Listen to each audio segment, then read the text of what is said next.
We're talking today with Mr. Clayton Daniel here at the Monroe Rotary Club in Monroe, North Carolina, and I want to thank you, Mr. Daniel, for giving us an opportunity to come and to talk a little bit about your past, more specifically your World War II past.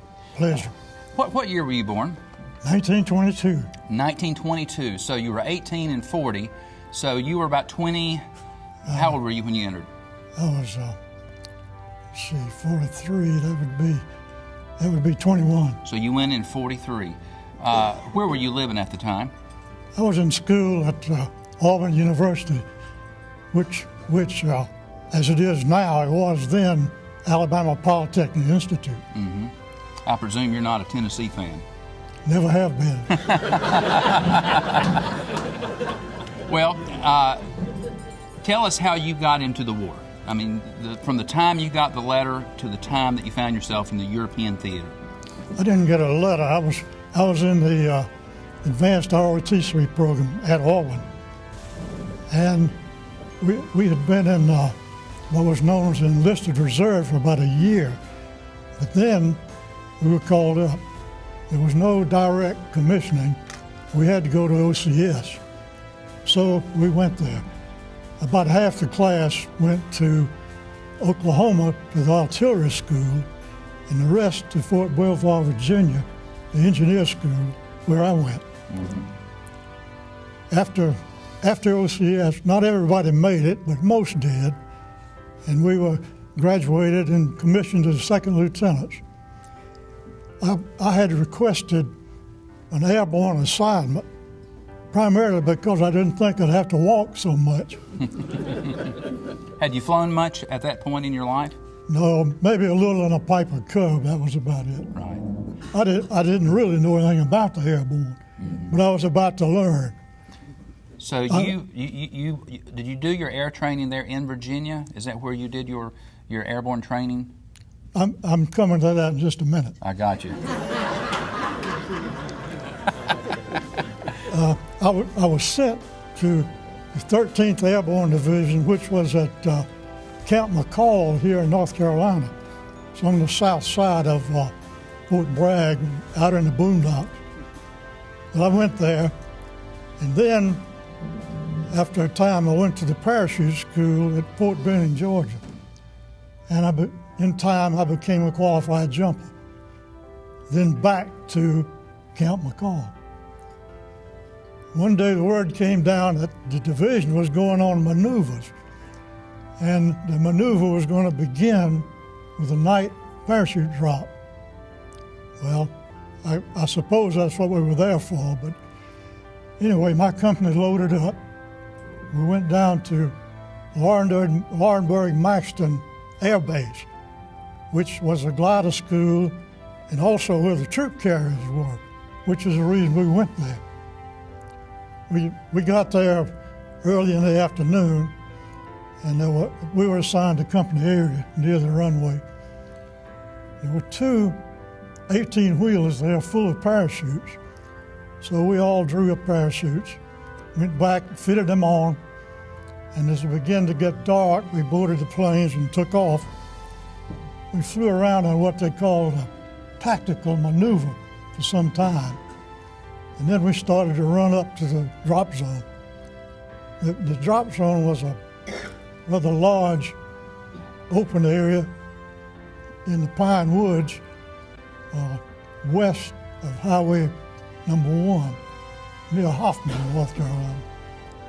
Anyway, we were running up to the drop zone, and because of my exalted rank, I was a jump master in this plane. So when the time came, we stood up, hooked up, we closed up in the door. I was standing there looking out and couldn't see anything, black night, a few sparks from the engine drifting by. But right underneath, we were about 900 feet, I suppose. Right underneath, I saw this big fire on the ground. And I thought, boy, that is one big house down there. But then we were past. The green light came on, out we went. I might tell you that in a night drop, you can hardly see the ground. So you more or less hang there, and wait for the ground to come up. Of course, you hope you don't come down on something sharp or otherwise unpleasant. Anyway, I got down all right, and I made haste to go in the tree line because I didn't want something falling on me from the planes that were still flying overhead. Well, it was very dark, could see hardly anything. But I heard this other man stumbling around in the bushes. And so we got together, and it turned out to be a boy named Doyle Roberts, who was also a lieutenant in my own company. He jumped from another airplane. So it was quite a coincidence that we got together. But it was more of a coincidence how we stayed together as time went on. But anyway, we of course wanted to find our company. And we were supposed to rendezvous on a red flare. Well, we didn't see a red flare. In fact, we never did see a red flare. We did come across an equipment bundle, so we just rolled up in it and went to sleep. Next morning, we did find the company and got on with the maneuver. But we also found out that that fire I'd seen on the ground was a plane that had crashed. It was one of the airplanes ahead of us.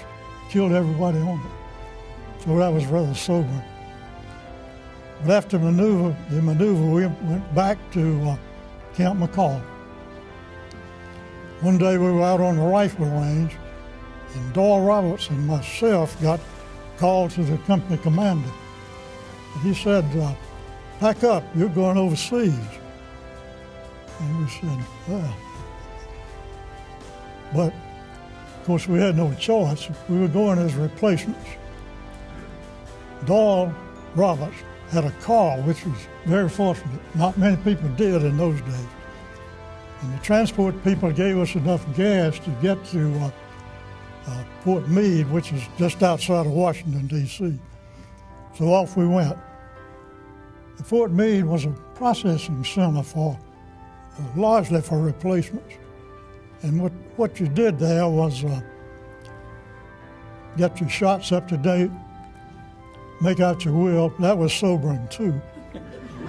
Nobody ever thought about that. Well, it didn't matter.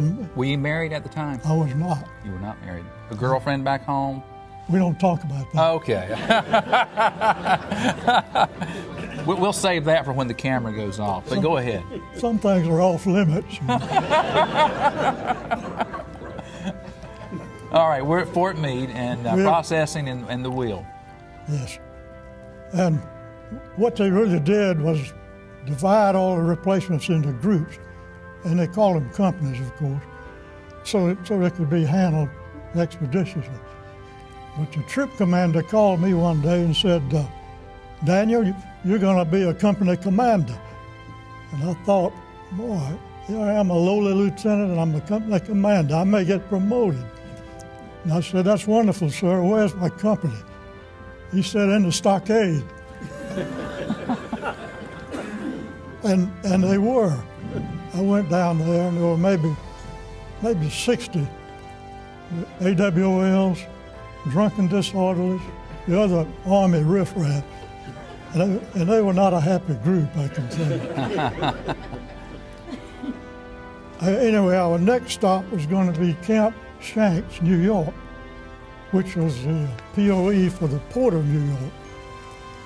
So I went to get my company, and there were about 2 squads of MPs there with submachine guns, and they escorted me and my company to the train.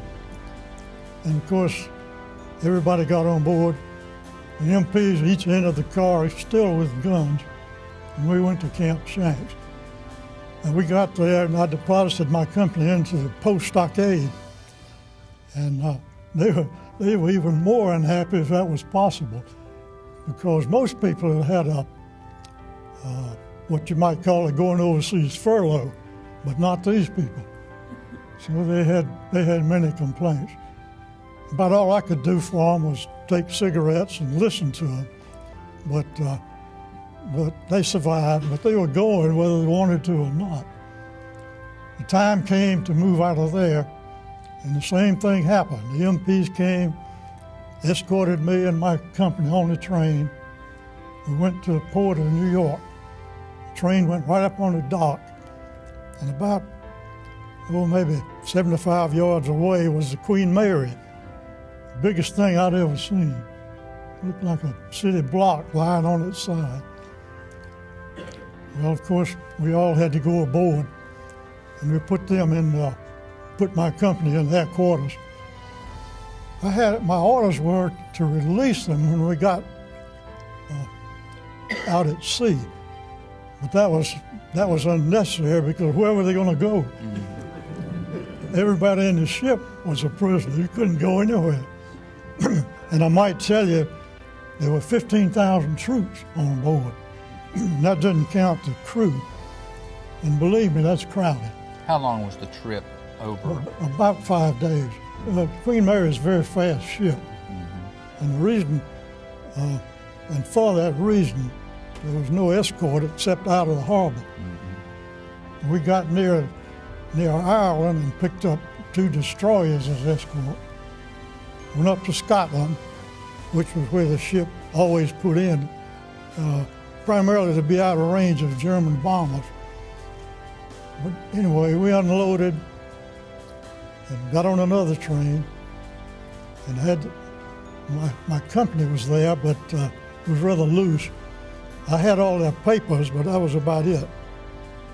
And we went down to Reading, England, and there the group was split up. People went to different units all over the place, and my company was dispersed, and I never saw any of them again, which was just as well. But all this time, Doyle Roberts and I were together. We were together on the ship, we were together on the train. When we got down to England, we were both assigned to the 101st Airborne Division. Screaming Eagles. Screaming Eagles. And strangely enough, we ended up in the same company in the Engineer Battalion. We stayed in Reddington for a short period of time. Then we loaded up again. We had a little convoy, a Jeep and about 3 trucks. We went to the coast, boarded on LST, and went across the channel. We went on the beach at Le Havre, and then drove on up to a little village called Moulin-le-Petit, where the 101st was gathering. They've just come out of Holland. But as I mentioned, Roberts and I both were assigned to the same company. Now, the time that you got in the LST and went over, was that June of 44? Is that when you? Yeah, this is summer of 44. Gotcha. Yes. So I'm trying to think. Le Havre, is that, what beach is that near? Is that near Utah? It's north of there a little bit. Yeah. North of Cherbourg. What do you remember? What day that was? I don't remember. I just remember it was raining. So was this post D-Day? This was after D-Day. D-Day plus. So when you got over, what was your responsibility? Well, the first thing we had to do was try to learn some of the people in the company. We were an engineering company, and we would supposedly do engineering work. We mostly blew up things, but we did also pick up mines and work of that type. But let me go ahead where I can still remember. Please. We stayed there for, I don't know, several weeks, I suppose. And then one night, about 3 in the morning, we got waked up and told that there was some disturbance in the north, and we had to go and do something about it. And that turned out to be the beginning of the bugs. So again, we loaded up, but this time live. We had everything we could carry. And we drove to Belgium, although at the time we didn't know it. We drove all night, and after daylight, we began to hear the guns.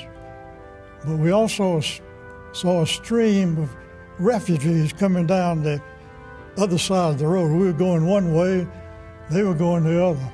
There were civilians and with all their belongings walking, ambulances, damaged vehicles. We were pretty sure we were going in the wrong direction, but we had to go on. We came to the outskirts of a fair-sized town, and we stopped, went into a big field, and set up for the night. There was not much going on, but we could hear the guns. In fact, they were getting louder than we liked. But we stayed in that field. Once in a while, a shell would come over, but not much else happened. The next day, and during, I might tell you this, during the night, we could see the gun flashes in a kind of a straight line in front of us. The next day we went into the town. It turned out to be Bastogne, although we didn't know that. In fact, we'd never heard of any of those places. But we went into town, and that night, the gun flashes were all the way around. Well, even us common people knew that wasn't a good thing.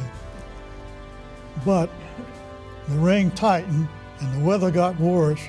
It was already bad, but it got very much worse. Froze everything, snowed very heavily, and of course the guns were louder. Loud enough so we could even hear the burp guns. Well, things began to get tight because we were running out of things like gasoline and even ammunition. Everybody had to go in the line. As I mentioned, we were an engineer battalion, but we became infantry there. And we had a section of the line just like anybody else. Well, that went on for I don't know how many days, and the weather certainly didn't improve. Temperature was right around 0, and snow was getting to be knee-deep in a lot of places. And there was a lot of activity, a lot of firefights and that sort of thing. I never have understood why the Germans didn't overrun us, because I feel sure they could have if they'd hit one particular spot with everything they had. But they didn't do that. They hit here and they hit there and they hit on this side. How many was in your grouping in the location when you were surrounded? How many American soldiers? The whole division was there, and that's roughly 15,000 people. Mm-hmm. And there was a few elements from one of the tank outfits. I forget the number of it, but a few tanks, not many. And once in a while, we got drifters from some of the divisions that had been overrun earlier in the boils. But anyway, fortunately, the weather cleared up. In fact, I think if it had not, we might still be there. But the weather cleared, and the Air Force came, and they hit everything in sight. If anybody moved, they shot at them.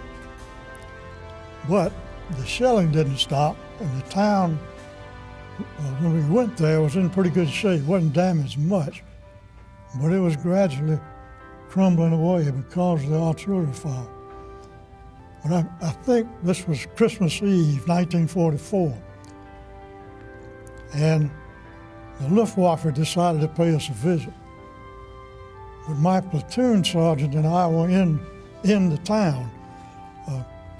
I was a junior officer in the company, and naturally got all the jobs that nobody else wanted, I wouldn't have. But I was sent there for some reason. I forget exactly what it was. But to digress just a little bit, during the day, this sergeant and I were roaming around the town, and there was a big Catholic church there, almost like a cathedral, and they had a walled courtyard that had a few outbuildings in it. So we went in there just out of curiosity, and we opened one of the buildings and went in. There were big boxes lining the walls, both sides. And we opened one of them, there was a dead woman in there. You don't think about it, but civilians get killed just as easy as anybody else. And they did during the shell fire. But that particular night, the sergeant and I were in in a row house we had found. And it hadn't been damaged very much. But we got in. Very nice place. Whoever lived there must have been well-to-do. Furniture was nice, linen tablecloths, silver, crystal. The house was built so that there was a long hallway going in the doorway and rooms to each side. At the end of the hallway was a wall and then stairs leading down to the basement. That night, the sergeant and I were sitting in the dining room. We'd got out the linen tablecloth and put out linen napkins. We had a K-ration apiece and a little bit of candle, so we were kind of living it up for the moment. But then we began to hear the planes, the Luftwaffe. You could tell by the engine noise what they were. And they were bombing the town. Well, that didn't disturb us too much because it was a little distant from us. But then, all of a sudden, we could hear this plane diving, and it sounded like he was coming right in the room with us. And then we heard the bomb begin to fall. So we got up and ran for the door. I'd got in I'd been maybe 2 steps in the hall when the bomb hit. It didn't hit the house, but it hit the ground in front of the house, and it blew the whole structure down, blew the whole front off. Big 2-story stone-built structure. So you can see that was pretty powerful. Well, anyway, the blast came in the door like 50 hurricanes, and it picked me up as if I were a leaf. And I went sailing through the air, hit the wall on the far end, and bounced down the stairs. That was disconcerting, to say the least. But anyway, I was so shaken, I couldn't hold a cigarette, much less light one. But as the night went on, I got calmed down. But the next morning, when it began to be daylight, we came up, and that whole front of the house was caved in, and the room we'd been in was about 6 feet deep in masonry rubble. So if we'd stayed there about 2 more seconds, we would have regretted it. Anyway, we survived that, and then in a short time, some of Patton's people from the 3rd Army came up and broke in and relieved us. And very timely, we thought. So we stayed a while. We stayed until actually the bulbs was pretty well closed off. Then we got called together and for some reason sent down into the Rhineland. We never knew exactly why we went down there. We found out later that the Germans had made some sort of an attack and they needed some reinforcements. We weren't too good at reinforcing, but we went.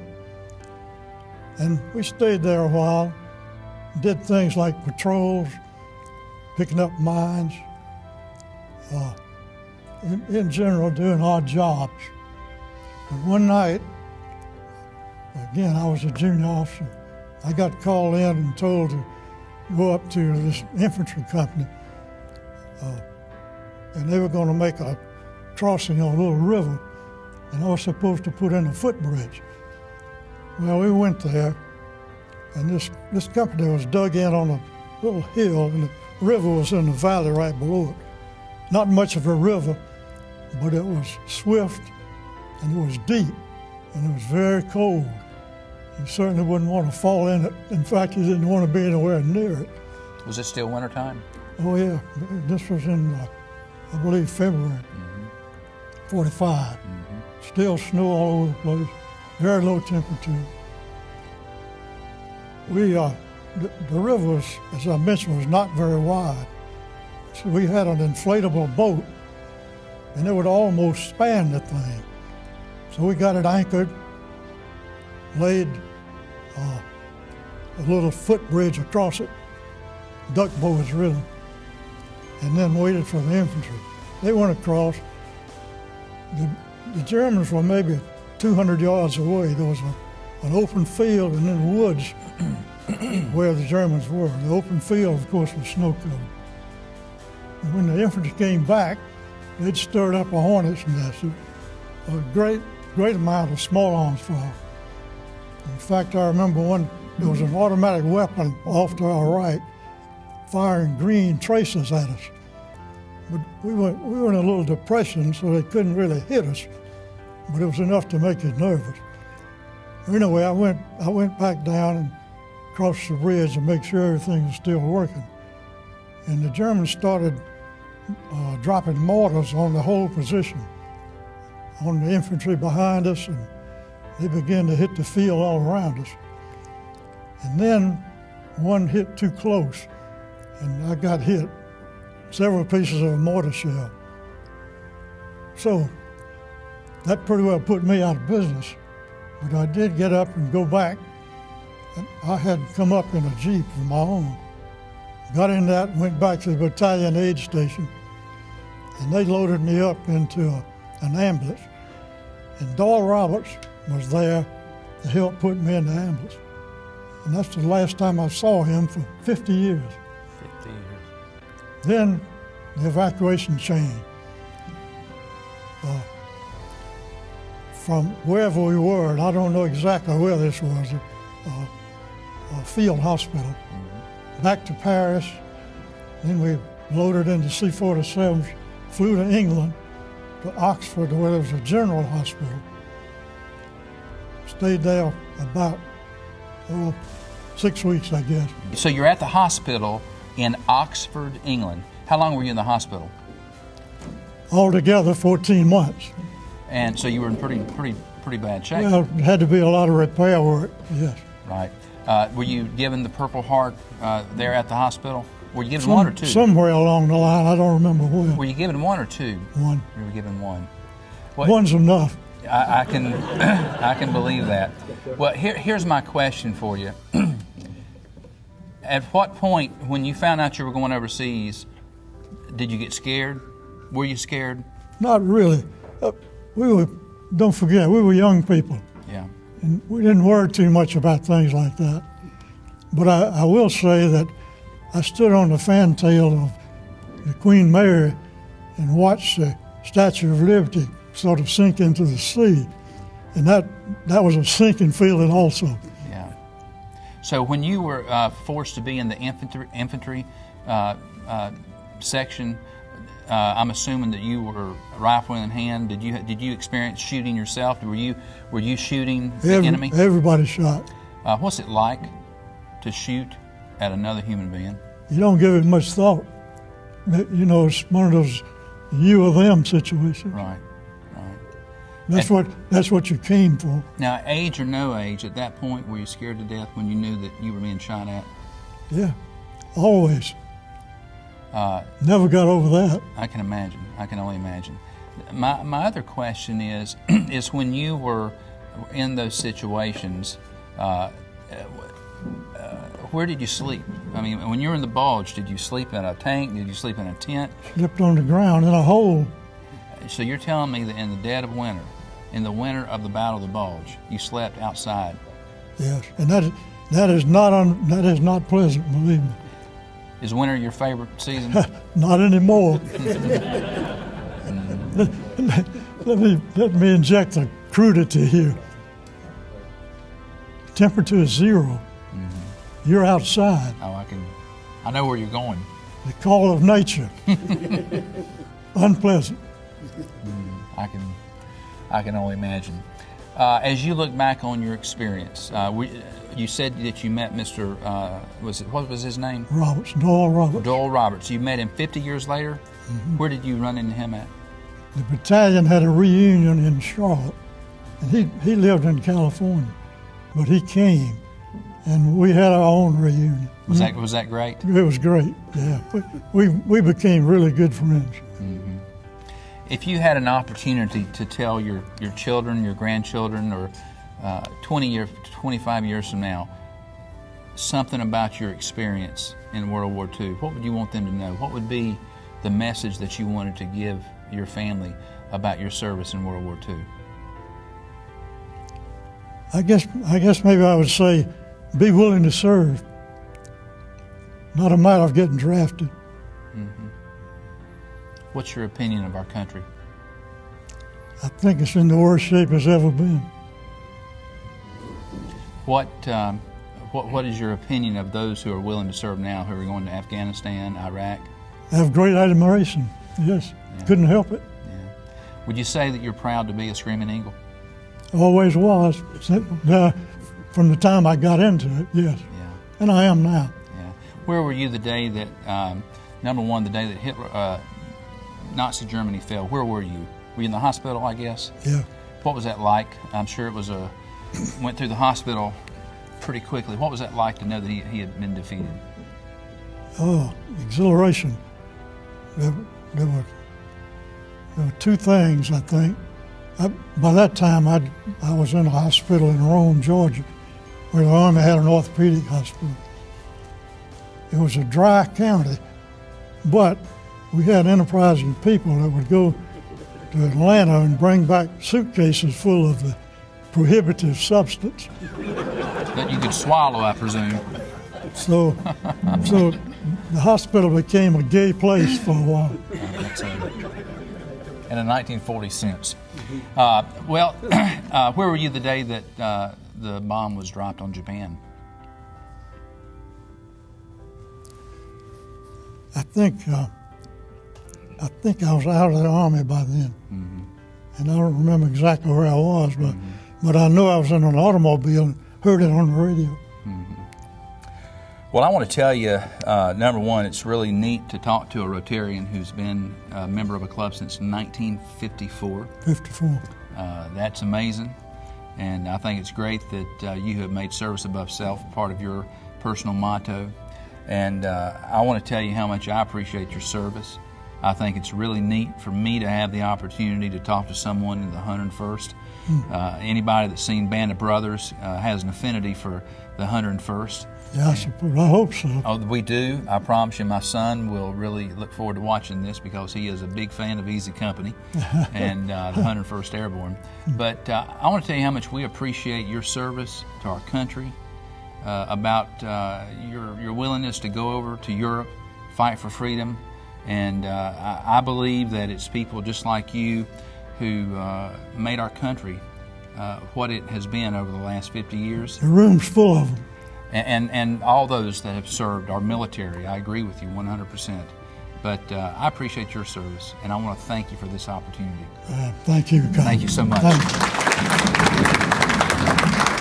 We'll give you a standing ovation.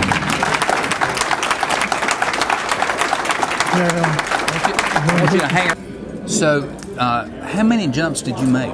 10 altogether. How many of those were in the United States and how many were in Europe? They were all in the United States. The division never jumped again after I joined it. Mm-hmm. But I might tell you this, in the school, in the parachute school, you have to make 5 to qualify. Mm-hmm. And one of those is a night jump, but you also have to pack your own chute for the first 5.